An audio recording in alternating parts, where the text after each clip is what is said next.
أعوذ بالله من الشيطان الرجيم. بسم الله الرحمن الرحيم. الحمد لله رب العالمين بارئ الخلائق أجمعين باعث الأنبياء والمرسلين،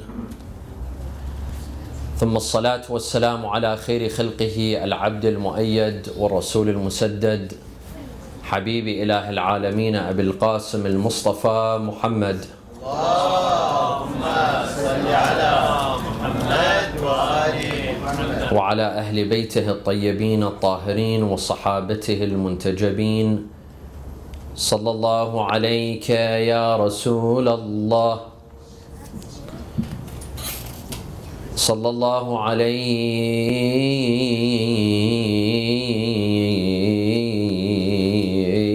يا سيدي ويا مولاي يا أبا عبد الله. يا رحمة الله الواسعة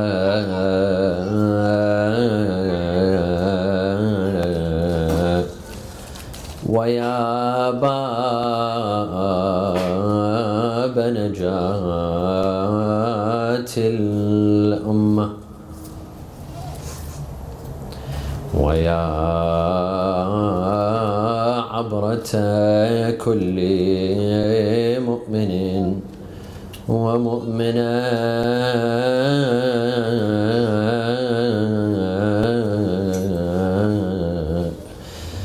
يا مظلوم يا غريم يا شهيد كربلاء، يا ليتنا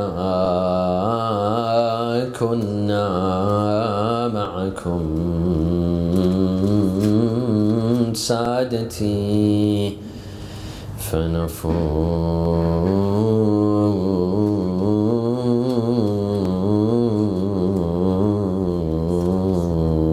فوزا عظيما. أعوذ بالله من الشيطان الرجيم. بسم الله الرحمن الرحيم. الذين آمنوا وتطمئن قلوبهم بذكر الله، ألا بذكر الله تطمئن القلوب. صلوا على محمد وآل محمد. اللهم صل على محمد وآل محمد. A second for the love of Fatima al-Zahra.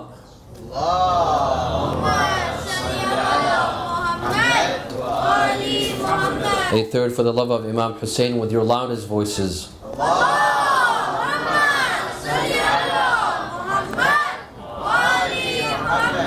One of the most widespread illnesses today is the illness of depression.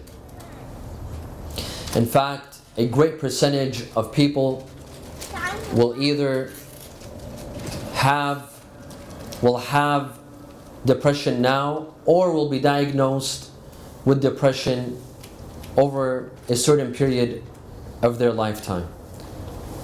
One of the most worrisome illnesses today is depression.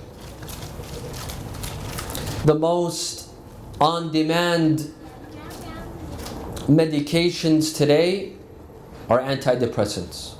They're the most on-demand in most countries, but specifically here in the West. Ask pharmaceutical companies, enter any pharmacy, and you will see that the most on-demand medications are antidepressants. Depression is of two kinds. One kind of depression is temporary. It only lasts for a couple of weeks or a couple of months, and its reasons are known. Maybe a death in the family, an accident, the death of a national figure, a breakup in a relationship, the cause is usually known. This kind of depression is temporary, usually called the blues. It doesn't require much medication, it only requires time. And as they say, time heals all wounds. The second type of depression is what is considered chronic depression. This depression does not go away easily. It doesn't take weeks or months. Sometimes it takes up to years.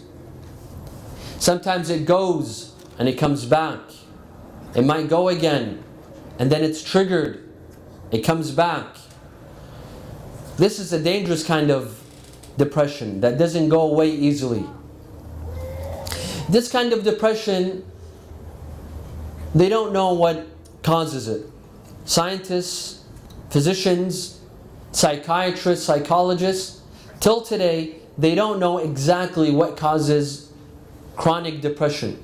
Someone can have a normal life without tragedies, without any death in the family, living a normal life, yet that person suffers from depression and might even consider committing suicide. Now, there are symptoms of depression. There are some signs. If you have these signs, you might have depression. One, lack of sleep. One of the symptoms of chronic depression is lack of sleep, not being able to sleep. Or sleeping too much. Either being an insomniac, not being able to sleep, or sleeping too much is a sign of depression. Another sign is lack of eating, loss of appetite, or eating too much is also a sign of depression. Feeling tired, feeling fatigue, or having lack of energy is a sign of depression. Loss of interest in daily activities, not wanting to go to work, not wanting to exercise, not wanting to socialize, being antisocial is one of the signs of depression. If you have depression, these are some of the symptoms. Thoughts of suicide. Repeatedly having thoughts of wanting to take your life is one of the symptoms of depression. According to statistics and studies, women are more prone to depression than men by 2 or 3 times. Women are 2 or 3 times more likely to have depression and more likely to attempt suicide. However, men, according to these studies and statistics, men are 3 or 4 times more likely to actually commit suicide. Women might attempt, but that attempt might not be successful, while men, by 3 or 4 times more, are likely to actually commit suicide. According to these studies, that when committing suicide, females usually use more peaceful ways of taking their lives, such as taking or overdosing on sleeping pills, while men would prefer more violent means of suicide, such as jumping off a bridge. Here in the United States of America, not here in Canada, in the United States of America, on average, there are 35,000 cases of suicide every year. 35,000 people every year decide to take away the life that Allah subhanahu wa ta'ala has given them. Now, depression is a common illness in the West and in Western societies, and it's not too far from our own communities. Even though this is a taboo topic that we prefer not to discuss and talk about, but depression exists. Even in our communities, many of our youth, young men and women, even some adults, even some elderly, they suffer from depression. They have depression. Some of them think of committing suicide. Some of them have already committed suicide. There are some prominent communities here in North America, from the Islamic communities, that are having high rates of suicide. Every once in a while there's a suicide in that community. This is a problem that needs to be addressed. Tonight, my dear brothers and sisters, we would like to address the following two. Number one, we'd like to discuss the reasons behind depression. Why do people develop depression? Scientists and researchers tell us that the reasons behind depression are unknown.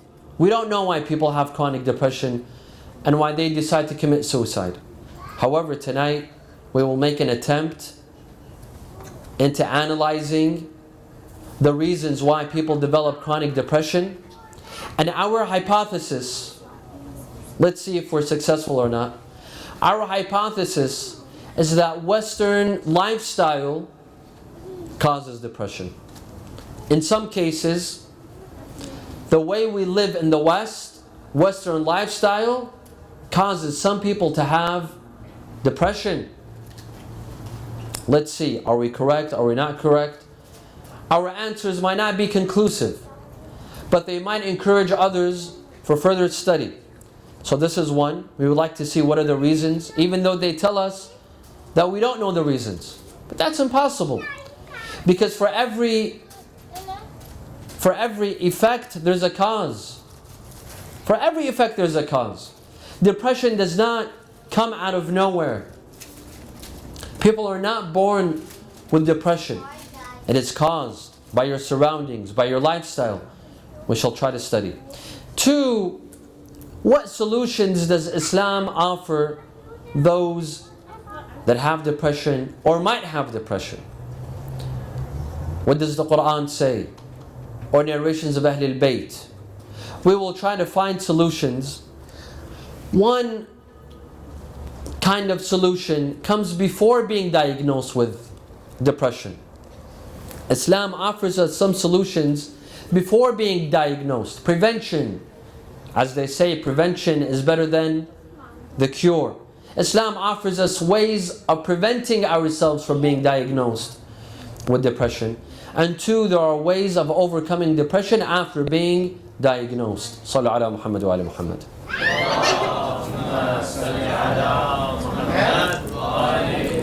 Tonight we'd like to concentrate on depression in the West, because here is where most people that are diagnosed with depression live, here in the West. We would not like to talk about the depression that exists in the East, in the Middle East, because depression there has many causes and many reasons. Terrorism, bombings, killings, kidnappings. ISIS alone is an enough cause and reason for depression for most people in the Middle East. These are some scars that are very difficult to heal. And perhaps those that develop depression because of these reasons, such as terrorism, kidnapping, killing, and bombings, perhaps these scars will not go away, or they will take a lifetime. No, we would like to concentrate on the reasons of depression here in the West. Those that have a perfect lifestyle, those that don't deal with terrorism, or bombings, or kidnappings, yet their level of depression is the most highest, is higher than anywhere else in the world. Do you really blame a person living in Yemen to have depression? Of course not. Do you blame people in Syria, in Aleppo, in Iraq, in Mosul, or in Fallujah of having depression? You don't blame them. If they don't have depression, you might ask questions, why aren't they depressed?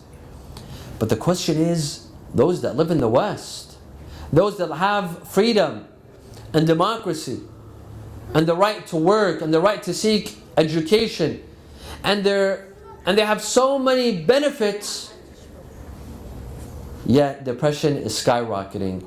This is the reasons. This is what we'd like to study and try to reach conclusions. Sallu ala Muhammad wa ala Muhammad.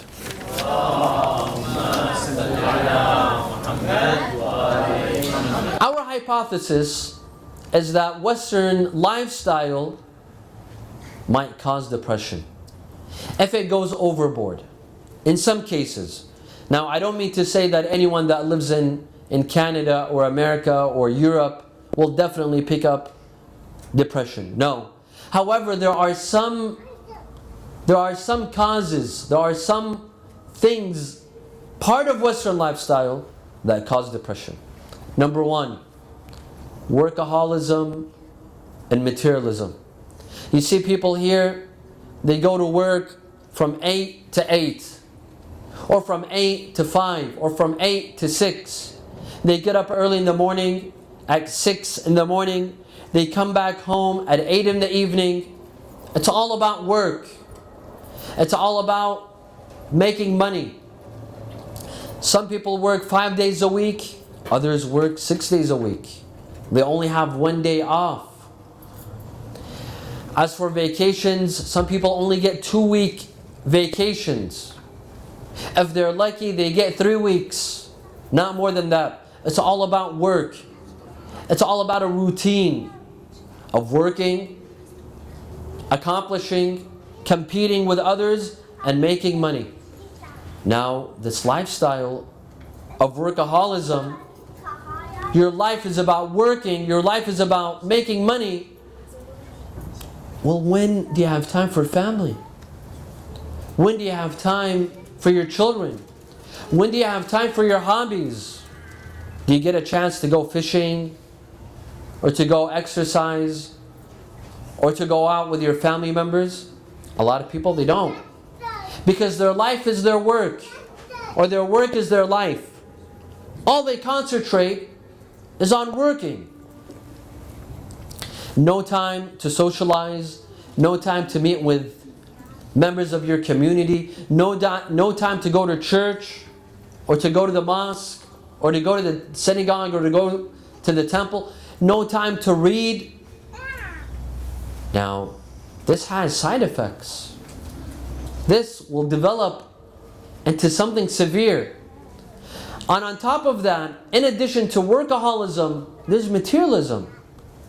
There's the worry about having nice cars, nice homes, nice clothing, have the latest iPhone, have the latest clothing. What's the trend, the latest trend? You have to follow up with the trend. You can't be outdated. Your friends can't be keeping up with the latest trends, and you're not. We live in a society that's very materialistic. Whether it's the commercials that we see on TV, or our neighbors, our co-workers, our classmates at school, we have to keep up with the trends, with the latest trends. We have to keep up with the latest fashion and hairstyles and cars and iPhones and smartphones and gadgets. What happens is, the side effects of this is that we concentrate so much on our bodies, what we eat, what we dress, what we wear, the car that we sit in, the house that we live in, the phone that we use. We worry so much about materialism that we neglect our nafs, our soul. We feed our bodies and we nourish it, yet we keep this nafs starving. You can't feed one and keep the other starving. Allah subhanahu wa ta'ala gave us bodies and spirits, and both require nourishment. Both require taking care of. You can't take care of your bodies and neglect the nafs. The nafs requires nourishment. The nafs wants prayers. It wants to hear dua. It wants to hear a lecture. It wants to hear words of admonishment. When you neglect the nafs, you get into trouble. So after 20 years of workaholism and materialism, after 20 years of working 6 days a week, 10 hours a day, without taking vacations, without fulfilling your desires of doing your hobbies, socializing, spending time with your family members, without going to the mosque. You know, there's some people, you only see them 13 days out of the year. 10 nights in Muharram and 3 nights in Ramadan of Layali al-Qadr. And that's it. And then they disappear. You don't see them any longer. When you ask them why, where are you? Where are you spending your days? They say, Sayyid, I'm busy with work. I'm busy with work. They only dedicate 13 days of the year for religion, for the mosque, for the Husseiniya, and 300 and I don't know how many days for work, for materialism, all about money, all about making business. And then after 20 years, when they develop depression, they ask, why? Why do I have depression? What's wrong with me? Why is it that I can't sleep? Why is it that I can't stop crying? Why is it that I get evil thoughts? Why? Because you've neglected, once you've neglected your nafs, and all you cared about was money and owning your business, all you cared about was fashion, all you cared about was your phone and your clothing and the latest trends. When you neglected this nafs, now you ask, what is wrong with me? Why do I have depression? Well, ask yourself what went wrong. It's materialism and workaholism that is part of Western culture and Western civilization that can cause depression in a lot of people. Sallu ala Muhammad wa ala Muhammad.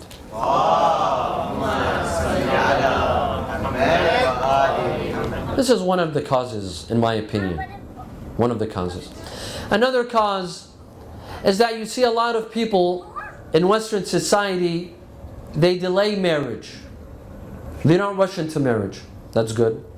Not rushing into marriage is a good thing, because marriage is an important process. It's a big step in your life. You're choosing a life partner that you will live with for the rest of your life. For richer, for poorer, till death do us part. Not rushing into marriage is a good thing. However, when you delay marriage, when you enter in your 20s, when you reach your late 20s, when you enter in your 30s, and you still have not thought about marriage, that's a problem. Because once you've entered in your 30s, mid-30s, well, the train's going to pass you by. You're going to miss the train. What happens is, you're delaying the process of marriage and you're reducing your options. People don't grow younger. They grow older. When you grow older, when you pass by opportunities, you're reducing your options for marriage. You see, my dear friends, marriage is not just about finding a husband who can support you financially so that you don't need to go to work any longer. Marriage is not about finding a wife that will cook for you and clean so that you don't have to worry about these things. No, these are good benefits of marriage. To find someone to support you, to find someone that will cook and clean. But that is not the philosophy behind marriage. That is not the essential beauty behind marriage. The essential beauty behind marriage is companionship, is having a companion, is coming back home to a companion who you could speak to, you could talk to about life's problems, about the difficulties of work, about your annoying boss, or your demanding job, or your financial burdens. That's the beauty of marriage, of having a companion, someone to speak to, someone to relate to, someone who you can get things off your chest with. That's the beauty of companionship. And a lot of people who delay marriage, they're delaying themselves, or they're forbidding themselves of that beautiful companionship. This companionship, it takes a lot. It takes a lot of you off your shoulders. It makes you feel good. It's good to know that you come back home to a person that understands you. Someone that you can speak to. Someone that makes all the burdens of life seem very easy. That's the beauty of marriage. That's companionship. A couple of weeks ago, I was reading on CNN about a couple who were married for 60 years. The husband died. After 20 minutes, his wife died as well. And now they didn't die in a car accident or in a plane crash. No. They lived in the same house. The husband died. After 20 minutes, the wife died as well. This is companionship. This shows you that these people were inseparable. Inseparable. They couldn't live without each other. This is companionship. This is what the Quran says. وَمِنْ آيَاتِهِ أَنْ خَلَقَ لَكُم مِّنْ أَنفُسِكُمْ أَزْوَاجًا لِتَسْكُنُوا إِلَيْهَا. لِتَسْكُنُوا إِلَيْهَا. Allah subhanahu wa ta'ala has created men and women for them to search comfort in one another. To have comfort in one another. A man comforts his wife. A wife comforts her husband. As in the words of Imam Ali alayhi salam, he would say regarding Fatima al-Zahra alayhi salam, he would say, when I would enter the house with all the pain and agony on my shoulders, but as soon as I would see the face of Fatima al-Zahra, I would forget all of my pain. Allahumma salli ala Muhammad. Today, unfortunately, our marriages are completely the opposite. When a husband comes back from work, when he looks at his wife, he remembers all of his pain and all of his troubles and all of his agonies. Unfortunately, our marriages, we've made them in a sort of way. Now those that delay marriage and pass up opportunities and say, I'm still young. What's the need to rush? The need to rush? We're not telling you to rush. But when you keep on delaying, you're passing up the chance on companionship. This is one. Two, you're passing up the opportunity of becoming a parent, a mother and a father. Do you know how beautiful it is to have children? To be the father of young boys and young girls? Something so beautiful. A lot of people, when you delay marriage, you're delaying the process of being parents. The Quran says regarding children, Al-Malu wal-Banun Zinatul Hayatid Dunya. Children are the ornaments of this life. They are beautiful to have. They bring you joy and happiness that no money can bring you. Nothing else can bring you. Like the way your children can bring you. When you become mothers and fathers, you will understand how beautiful it is. You will see that your life will start revolving not around yourself, but around your children. You will do things that not what makes you happy, but what makes your children happy. You will go on vacations to places not that you desire, but places that your children desire, and that will make you happy. When you see your children happy, you will be happy. Children are a bundle of joy. They will give you something to do.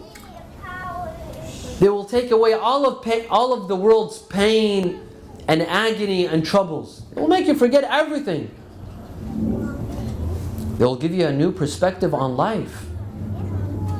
When you're delaying marriage, you're delaying your chance of having that joy and beauty and happiness in your house. Here in the West, you see a lot of youth. They move swiftly in their 20s. They get into their 30s. They still have not thought about marriage. They still have not considered marriage.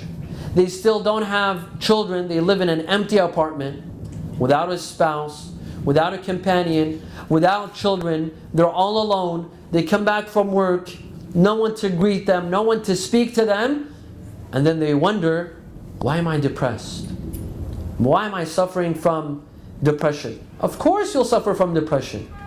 When you don't have a companion, and you're growing older, and you don't have children,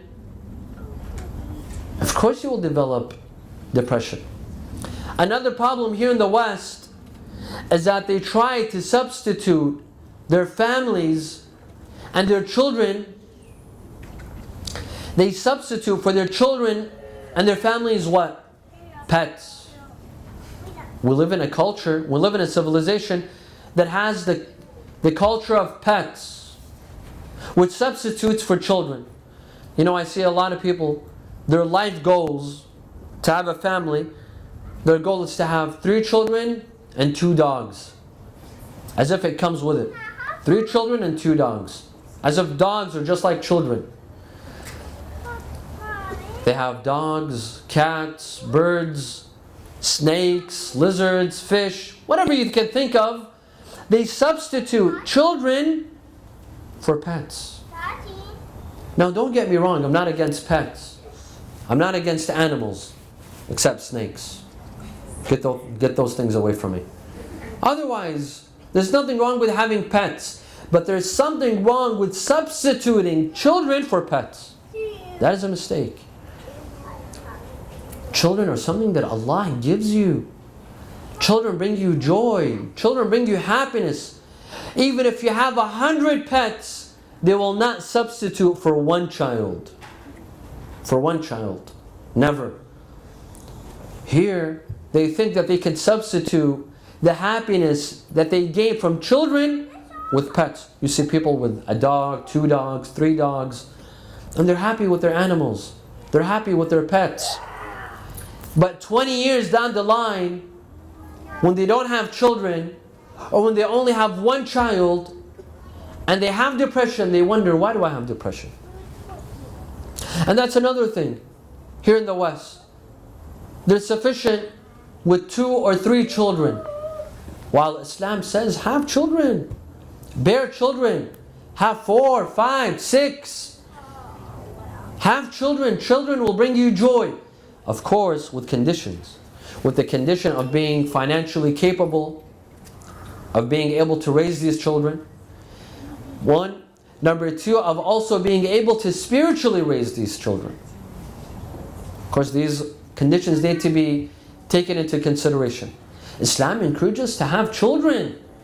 The more the merrier, not just 1 or 2. These are some things that bring us joy and happiness in our lives. But in the West, this doesn't exist. Sallu ala Muhammad wa ala Muhammad.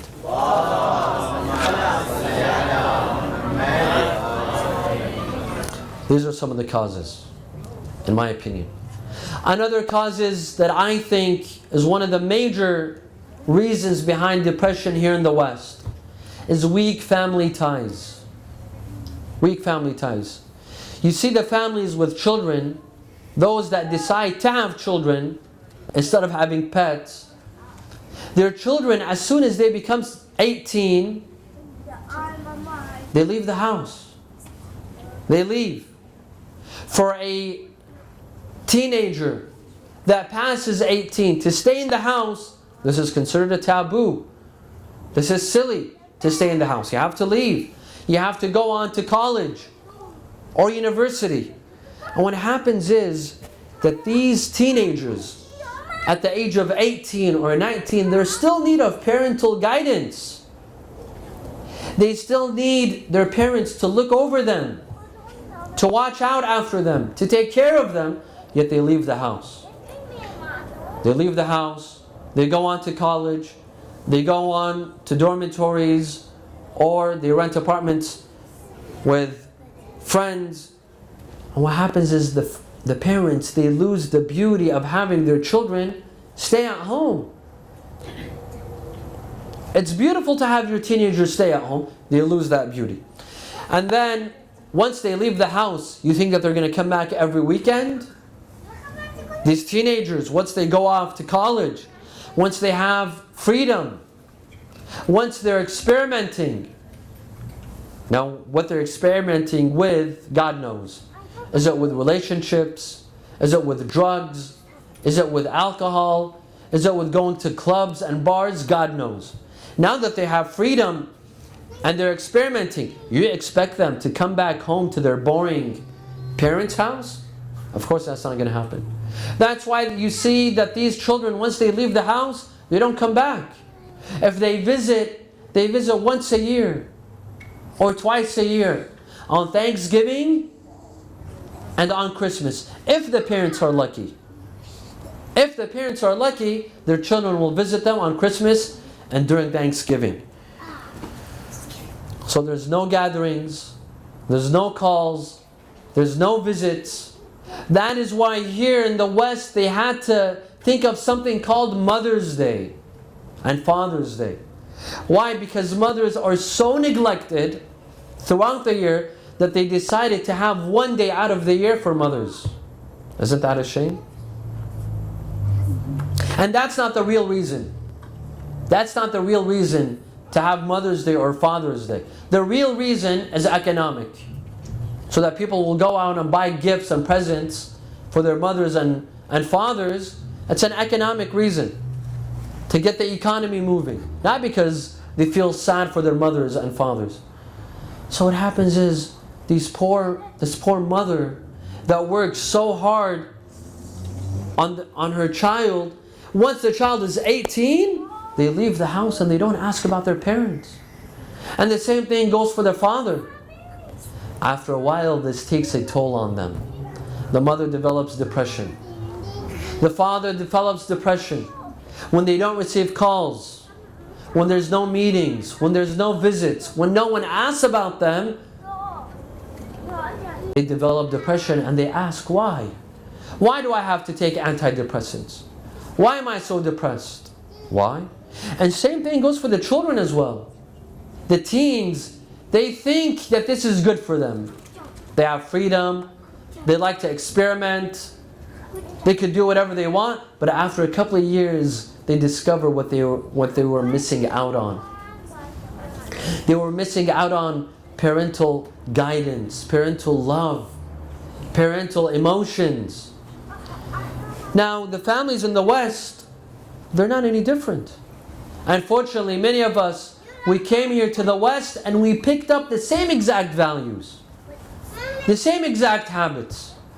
You see that here, Muslims in the West, our teenagers as well, as soon as they become 18, they move on.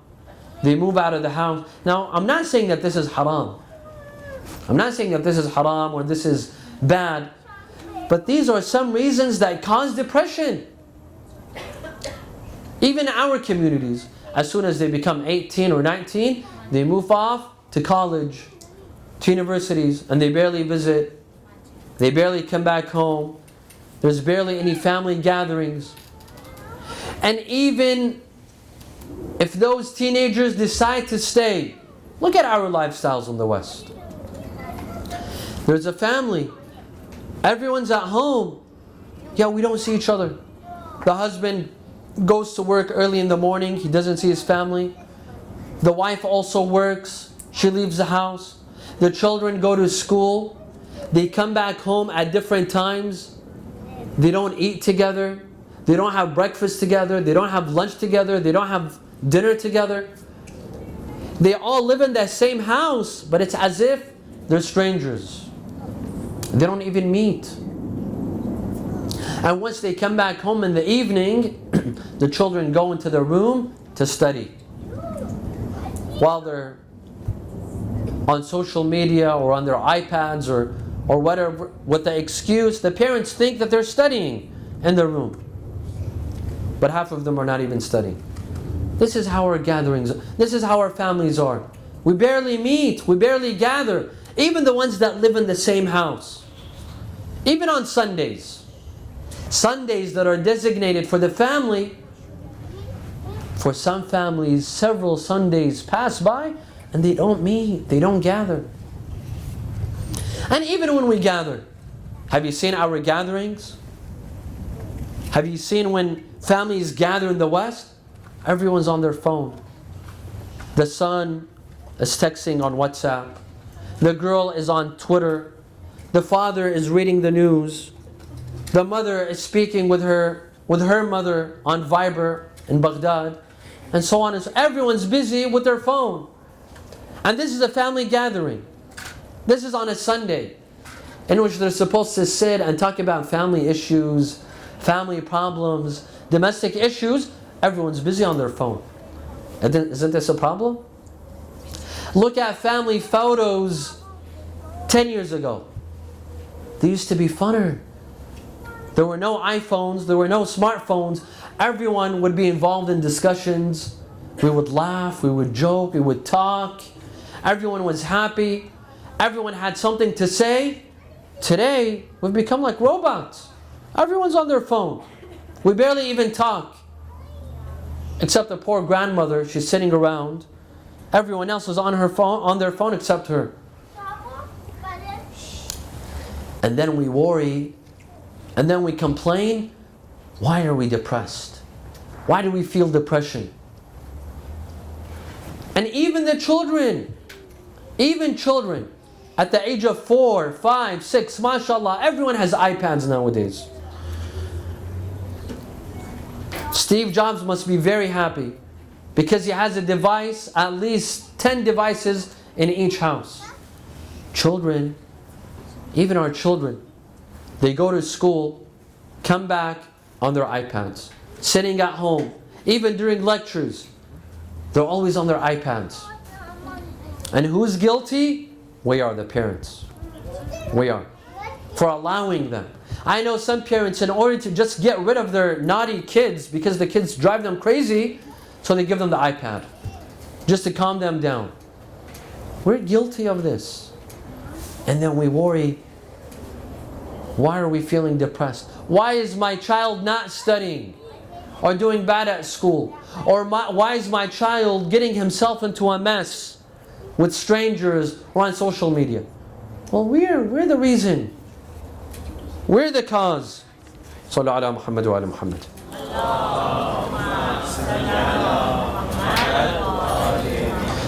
Another one of the causes of depression, I think, overall, I'm not just speaking, hopefully this doesn't have to do with our communities, but overall in the West, one of the major causes of depression is alcohol and drugs. Alcohol is part of Western culture. A lot of people drink. A lot of people do drugs. And they do them for fun. It's for recreational, right? It's recreational alcohol and drugs. However, a lot of times that fun turns into sadness. Those who become addicts of drugs all of a sudden becomes a curse. And their drug addiction causes them to have depression. Or even alcohol. Those who drink and consume too much of alcohol, it causes depression. It's one of the major sources of depression today. Ironically, a lot of people drink here in the West to run away from depression, to run away from sadness. But they don't realize that they're only digging a deeper hole for themselves of depression. There are some studies and statistics say that those who are most suicidal are alcoholics. Many people that were found dead by suicide, they committed suicide. At the time of suicide, they were found, they had drank very heavily. They had drank very heavily. Thus, drinking is part of Western society. It's part of Western culture. Here, people become drinking from the age of 18. And they don't stop until they are forced to stop. Until it becomes a problem. Until they are caught drinking while driving. And they have to go into rehab. And they don't stop until it becomes a serious problem. Until it starts to damage their lives. Unfortunately, some youth here in the West, they went into the same path. I hope that this doesn't exist in this community. But in some other communities, it does exist. And it's one of the major problems of depression. Sallu ala Muhammad wa ala Muhammad.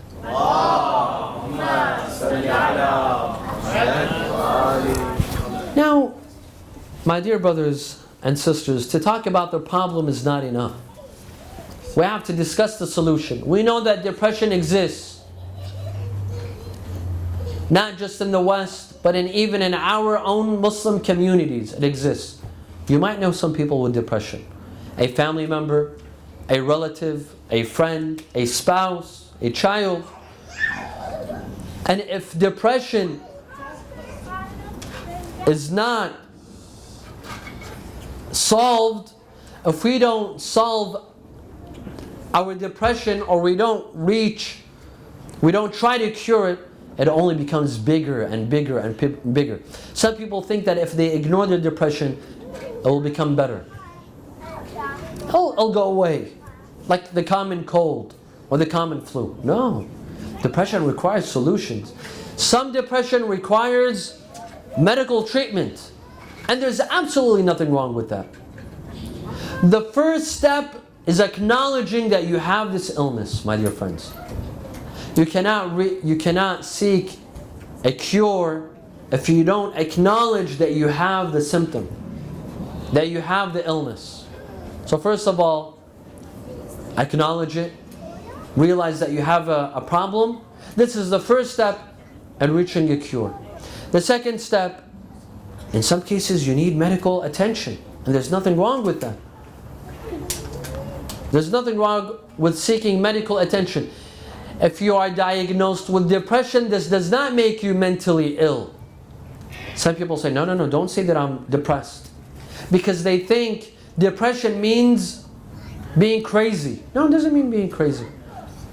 There are some people that are very sane, very intelligent, very successful, yet they suffer from depression.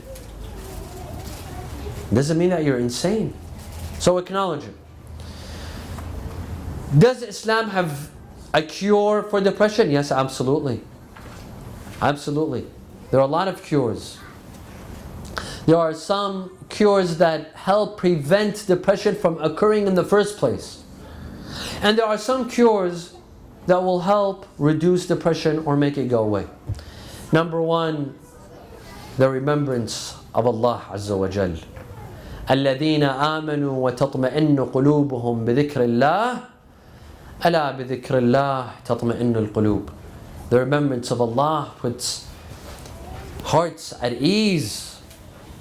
For the believers, those who connect to Allah subhanahu wa ta'ala, those who remember Him, their hearts become at ease.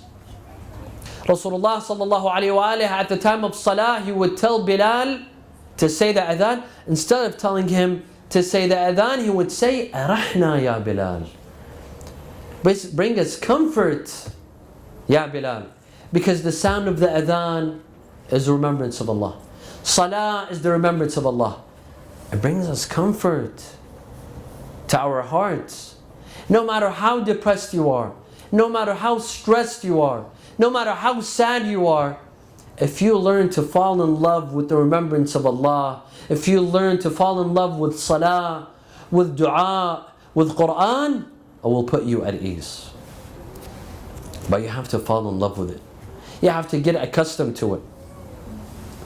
Remember that Allah subhanahu wa ta'ala, when we say remembrance of Allah, it's not just physical. It's not just by the tongue, but by the heart as well. When you remember Allah with your tongue, have your heart remember Him as well. Have Allah into your heart. Know that Allah is always watching you. Allah is always taking care of you.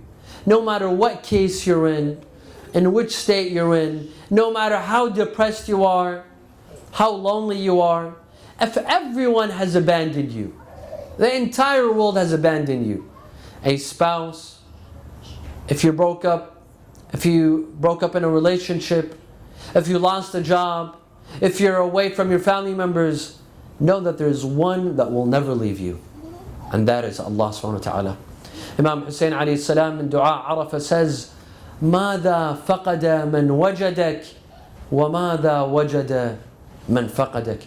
He who has you, what does he have to lose? And he who lost you, what has he gained? If you have everything in life, but if you don't have Allah, what is it that you really have? And if you have Allah, but you don't have anything else, what have you lost? Absolutely nothing. Know that Allah subhanahu wa ta'ala is always with you. Know that this life is not the end, and it's only a means to another life. When we know this, when we acknowledge this, when we realize this, our depression goes away.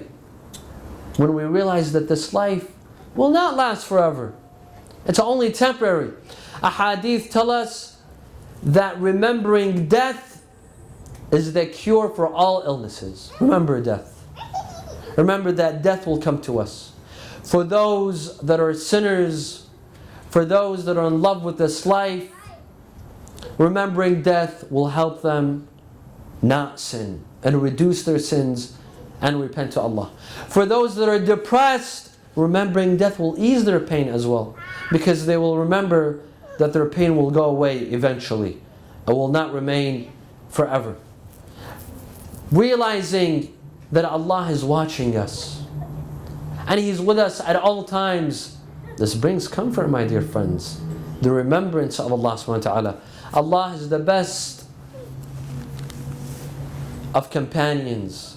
Allah is the best of friends. If you have Allah, you don't need anyone else.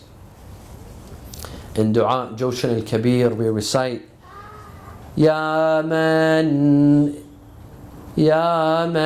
ilayhi yahrabu al-khaifun, Ya man ilayhi yafza'u al-mudhnibun, Ya man ilayhi yaqsudu al-munibun, Ya man ilayhi yarghabu az-zahidun, Ya man ilayhi yalja'u al-mutahayyirun, Ya man bihi yasta'nisu al-muridun, Ya man bihi yaftakhiru al-muhibbun. Yunus alayhi salam, Prophet Yunus, when he fell into the ocean and he was swallowed by the whale. He was swallowed by the whale, and the whale was in the ocean, and it was in the middle of the night. Allah Azza wa Jal says that Yunus cried, and Yunus called us in the three darknesses, in the darknesses. وَذَنُّونِ إِذْ ذَهَبَ مُغَاضِبًا فَظَنَّ أَن لَن نَقْدِرَ عَلَيْهِ فَنَادَى فِي الظُّلُمَاتِ. Yunus cried in the darknesses, فِي الظُّلُمَاتِ أَن لَا إِلَهَ إِلَّا أَنْتَ سُبْحَانَكَ إِنِّي كُنْتُ مِنَ الظَّالِمِينَ فَاسْتَجَبْنَا لَهُ وَنَجَّيْنَاهُ مِنَ الْغَمِّ وَكَذَلِكَ نُنْجِي الْمُؤْمِنِينَ. Yunus was depressed. Yunus was in three major darknesses. The darkness of the whale, inside the stomach of the whale. The darkness of the ocean, and the darkness of the night. Yet in the middle of all of these darknesses, Yunus spoke to Allah Azza wa Jal. فَنَادَى فِي الظُّلُمَاتِ أَن لَا إِلَهَ إِلَّا أَنْتَ سُبْحَانَكَ إِنِّي كُنْتُ مِنَ الظَّالِمِينَ. Allah heard him, even in the deepest of waters. Even in the darkest of nights, Allah heard him and He answered him. And this is called al-dhikr al-yunisi. It is a cure for depression. Scholars say that this sentence, this phrase, this verse in the Quran cures all illnesses, all emotional illnesses. La ilaha illa ant subhanaka inni kuntu min al-zalimin. This is one of the cures for depression. Another cure that Islam offers, Islam says do good deeds. Do good deeds. Help out an orphan. Help out in a clinic.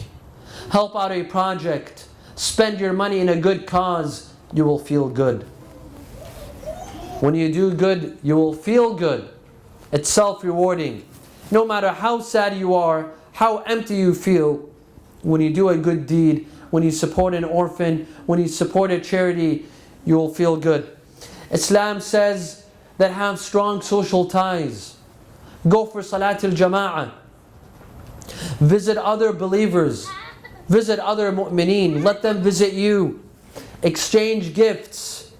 This makes you happy. This makes you feel strong. This reduces depression. This reduces the pain that you might feel in your heart. Among the solution that Islam offers, Islam says travel.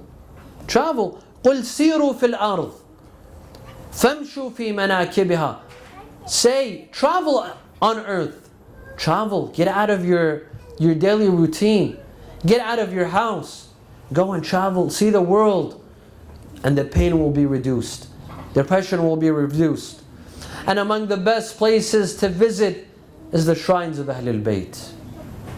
Go visit the shrine of Rasulullah sallallahu alaihi wasallam in Medina, or the Imams in Al-Baqi', or come to Karbala and visit the shrine of Imam Hussein. Come to paradise on earth and see, will your depression go away or not? Go visit Imam al-Rida alayhi salam in Mashhad, or the Imams in Baghdad, or the Imams in Samarra. Go visit the Imams of the shrines of Ahlul Bayt. These shrines bring you peace and happiness and calmness. Ask those who've been to these places and these shrines, and you will see, once you go to these places, you don't want to go back. These places bring you comfort and happiness. There is no one that goes to the shrine of Imam Hussein and leaves depressed. No, you might feel depressed for Imam Hussein and for his sadness, but you will forget your own sadness. And among the best ways to overcome depression and sadness is to cry for Imam Hussein alayhi salam. To shed your tears for Imam Hussein alayhi salam. Imam al-Rida alayhi salam tells his companion Ibn Shabib, he says, Ya Ibn Shabib, in kunta bakiyan ala shay'in fabki ala jaddi al-Husayn فإنه ذبح كما تذبح الشاة. Ya Ibn Shabib, if you were to cry for anyone or for anything, cry for my grandfather Imam Hussein alayhi salam, for he was slaughtered the same way they slaughter a sheep. Cry for Imam Hussein. Remember that his tragedy was the greatest of all tragedies. When you realize that the tragedy of Imam Hussein was the greatest, then all of our tragedies, all of our depression and sadness will seem nothing, will seem unimportant. Was there a tragedy greater than the tragedy of Imam Hussein alayhi salam?